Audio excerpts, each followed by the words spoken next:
Всем привет! Ну что же, начнем рисовать. Итак, для начала нам понадобится два линера. Один у нас будет размером 0,05, самый маленький, который есть, и второй 0,2. Карандаш, конечно же, и стерка. Я всегда сначала рисую карандашом, чтобы можно было что-то подправить, потом уже использую линер. Сверху перекрываю карандаш. Ну, мне так как-то спокойнее рисовать, поэтому я делаю именно так. Для начала мы с вами делим лист пополам, вертикально и горизонтально. Так удобнее найти середину и выстроить правильно по композиции наш рисунок. Я отмечаю точки, где будет располагаться голова зайца. Всегда вначале рисую простыми формами, потому что так проще всего. Голова зайчика у нас представляет собой овал, поэтому я прорисовываю пока просто овал.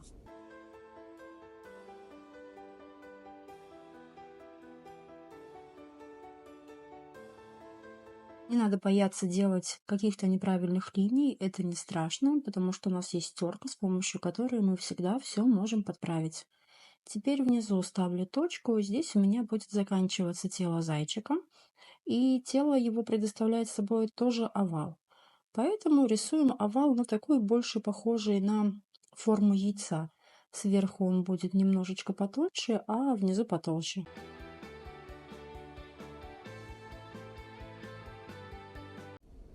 Лапки зайчика также рисуем простыми формами. Рисуем два овала, один побольше, другой поменьше. Передняя часть лапки и задняя. Вторая лапка рисуется точно так же. Вообще старайтесь всегда рисовать, начинать с простых форм. Так гораздо проще. То есть видите какой-то предмет, ищите в нем треугольники, квадраты, рисуете их, а потом отдельно придаете форму каждому предмету.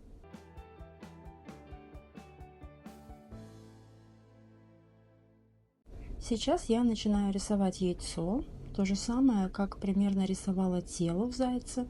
Вверху оно зауженное, внизу рисуем его более широким. Здесь можно яйцо рисовать прям поверх лапок, потому что потом мы это все равно сотрем лишние линии.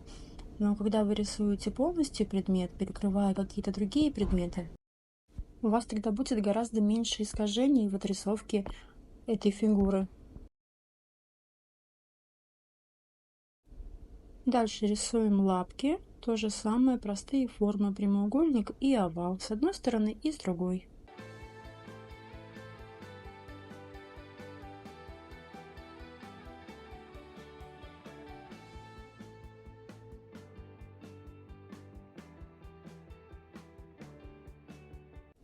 Намечаем зайчику хвостик.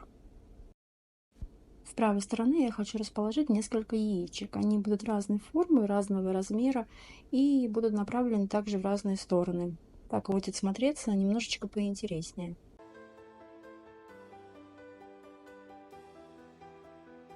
Нарисовали одно яйцо, теперь второе. Оно будет прятаться немножечко за первое.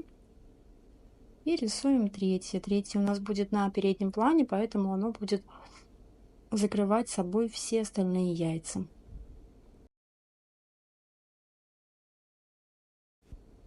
С этой стороны я хочу нарисовать маленькую птичку, поэтому рисуем также сначала головку ее, это небольшой кружочек, и тело, овал, который будет побольше, чем голова. Можно также прорисовать сразу ее лапки и клювик. Намечаю место для надписи. Я обычно ставлю две полосочки, но имитирует как будто строку. Но в дальнейшем посмотрю, скорее всего, нужно будет еще поменять как-то расположение или переставить. Теперь начинаем рисовать голову зайчика. Я начинаю с нижней части, аккуратно обвожу то, что я нарисовала. Плюс пытаюсь выделить немножечко щечку с правой стороны и с левой стороны. Здесь нужно рисовать такими немного волнистыми линиями, неровными.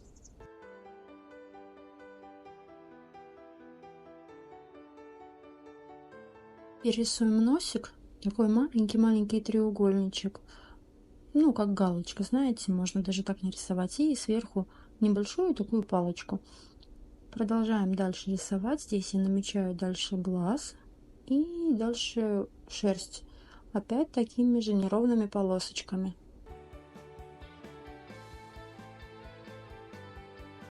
Рисую ухо, получается правое и левое. Одно будет выше другого. Здесь форма треугольника, ну такой, знаете, более плавный. Отмечаем толщинку на ушке, делаем его более объемным.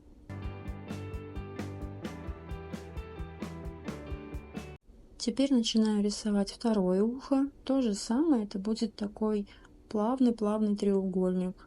Здесь также нам необходимо будет отметить толщинку, чтобы придать объем этому уху.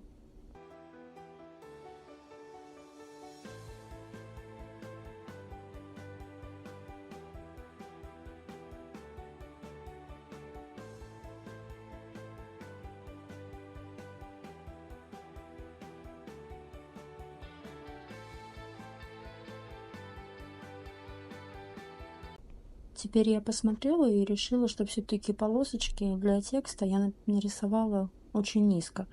Поэтому перерисую их, подниму чуть-чуть вверх, чтобы они не сливались и не падали на зайца. Вот поэтому я всегда сначала все намечаю только карандашом, и потом уже, когда полностью довольна результатом, рисую все линером. И сделаю углубление для глаза, он будет виден не полностью, а чуть-чуть. Такой небольшой овальчик.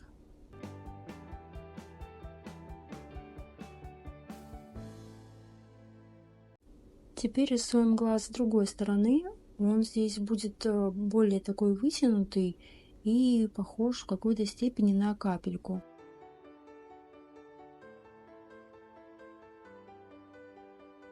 Намечаю сначала самую широкую часть и по форме капли подвожу вниз к уголочку глаза.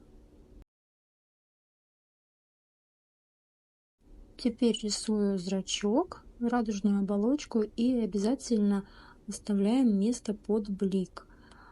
Это будет белый участок, мы его закрашивать не будем, и это придаст живость нашему рисунку.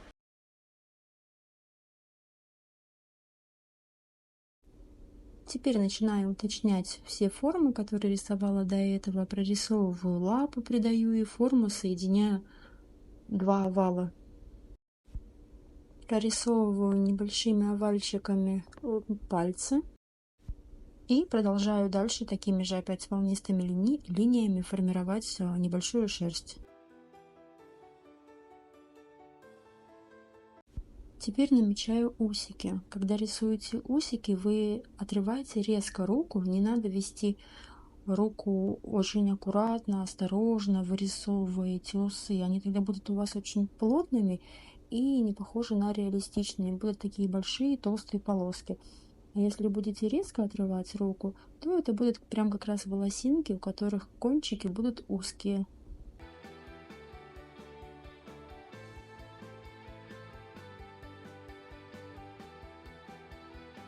Прорисовываю вторую лапку по тому же самому принципу, как и рисовала первую. Аккуратно прорисовываю шерсть. Это все такие простые неровные линии. Здесь не нужно прям вырисовывать каждую шерстинку, иначе это будет не заяц, а простые черточки до полосочки. И внизу то же самое, аккуратно. Каракули такие небольшие, неровности создают такую имитацию шерсти.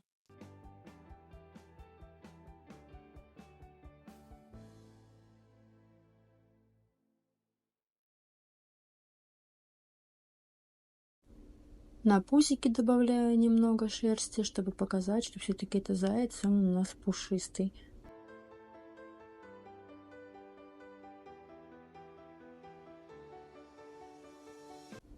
Кое-где на моське я тоже делаю такие неровные полосочки, небольшая такая имитация шерсти. Теперь я примеряюсь к буквам, пишу надпись. Здесь, конечно, стараюсь, чтобы это было все красиво. Здесь даже можно, знаете, сначала написать эту надпись где-нибудь в редакторе, каким-нибудь шрифтом, который вам нравится, и потом попробовать его повторить. Ну, если сразу не получается рисовать красиво. Я, например, всегда так и делаю, потому что У меня нет какой-то там суперспособности сразу рисовать красивые буквы. Итак, теперь меня полностью все устраивает. Я беру самую тоненькую ручку и начинаю ей отрисовывать контуры, которые я нарисовала карандашом. Здесь я уже, в принципе, не отхожу от линии карандаша, рисую то, что у меня уже есть. Но кое-где могу что-то подправить, но это очень-очень редко.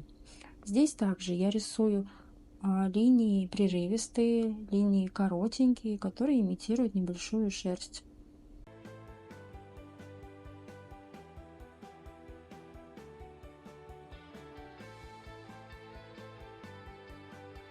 Здесь уже можно кое-где более усердно нажимать на линер, как-то стараться аккуратно вывести линии.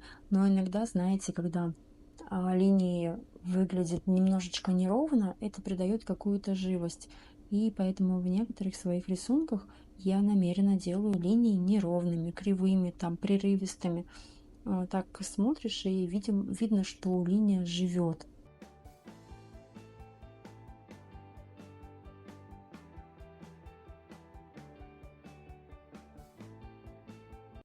Прорисовываю дальше на зайчике все шерстинки. В общем, в принципе, ничего нового, все, что было, то и отрисовываю. Теперь просто придаю им цвет. Вы, кстати, если захотите, по завершению можете разукрасить зайчика, чем вам понравится, какие цвета вы хотите использовать. Пожалуйста, это не возбраняется. Будет даже очень интересно посмотреть, если вы вдруг его раскрасите.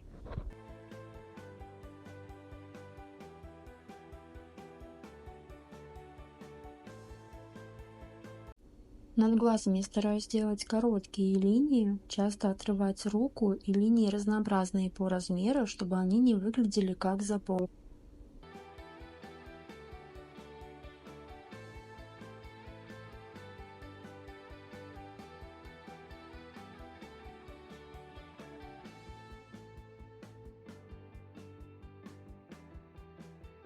Обвожу контур глаза.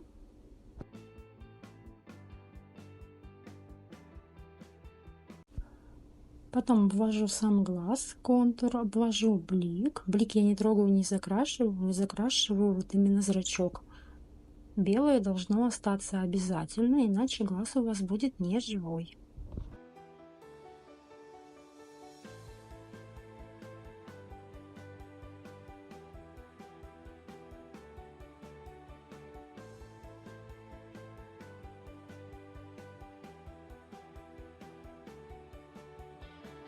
Вообще не нужно, конечно, расстраиваться, если все получается не с первого раза и не сразу так, как хотелось бы.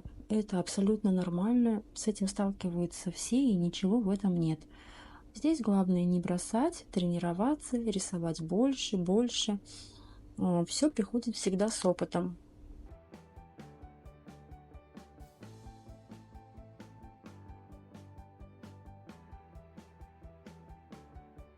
Вот здесь я отрисовываю усики, и можно заметить, что не все линии у меня совпадают с теми, которые я прорисовала карандашом. Но опять же, здесь я руководствуюсь тем, что линии должны быть резкие. Поэтому иногда бывает так, что они не совпадают с карандашным наброском. Но в этом ничего страшного нет.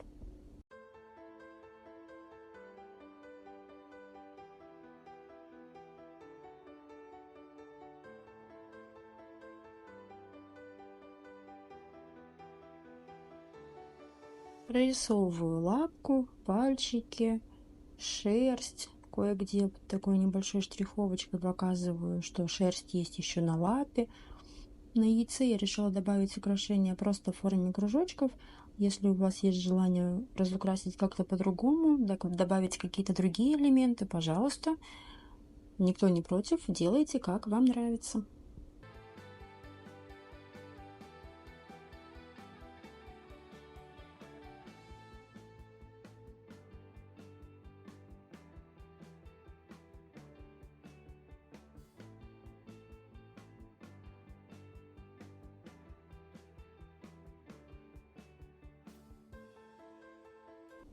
Продолжаю дальше обводить карандашный рисунок. Ничего нового, просто повторяю все те же линии, которые у меня были. Линер я пока использую самый тоненький. Вообще для таких шерстинок, и особенно если рисунок небольшой, такой линер использовать самое то.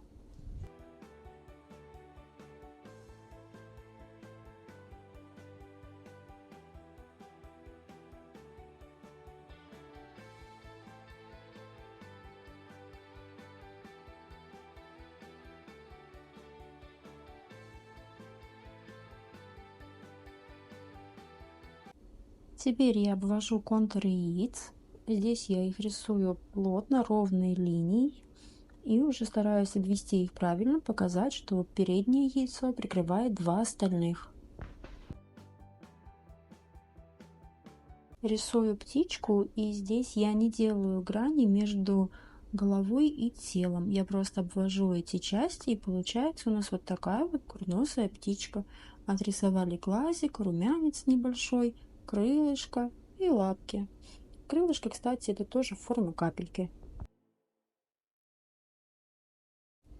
На фон я решила добавить разнообразные элементы. Здесь у меня сердечки, кружочки, какие-то полосочки. Вы можете добавлять, можете нет, но мне кажется, с ними смотрится все гораздо интереснее.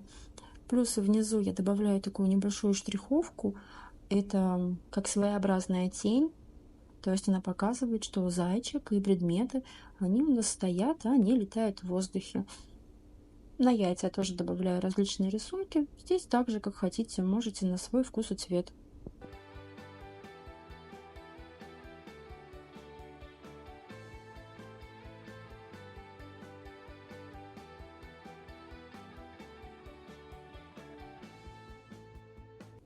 Теперь я начинаю обводить надпись.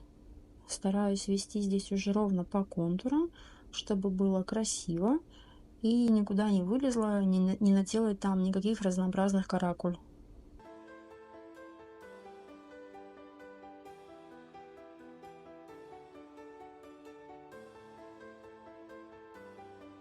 Кстати, шрифт смотрится гораздо интереснее, если в нем есть различные элементы, которые соединяются между собой, и есть какие-то разнообразные утолщения. Поэтому я частенько добавляю вот эти самые утолщения на шрифт. Здесь я уже использую линер другого размера, чуть побольше 0,2. Начинаю вот отмечать те участки, которые более плотные.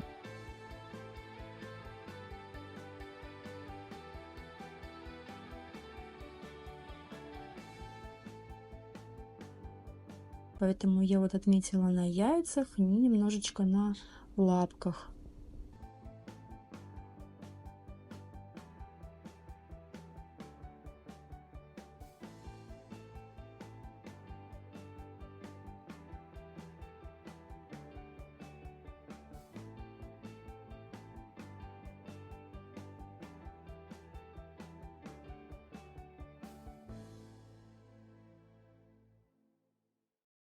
Здесь вверху в ушках я вот сделала небольшие такие линии, ну, небольшая штриховочка, утолщение, чтобы показать, что там ушко как бы заворачивается, и там есть тень.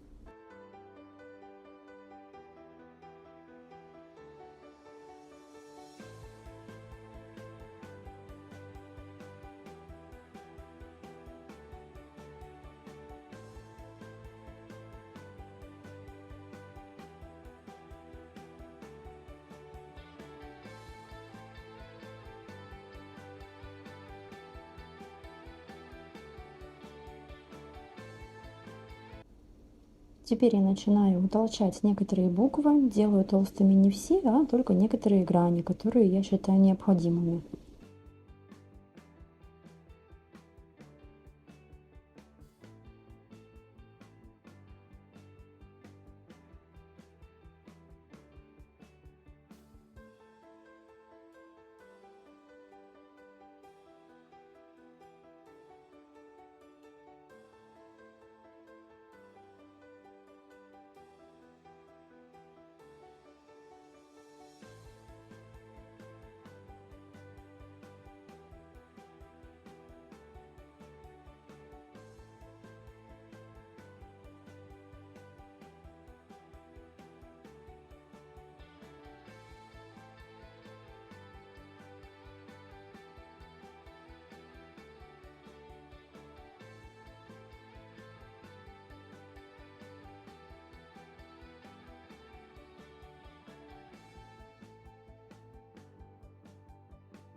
Ну что ж, вот такой зайчик у нас получился. Я буду очень рада, если вам понравился этот урок и если вы рисовали со мной. Отмечайте меня в Инстаграм, выкладывайте свои работы, ставьте лайки, подписывайтесь и что там еще говорят. В общем, всем большое спасибо. Пока-пока.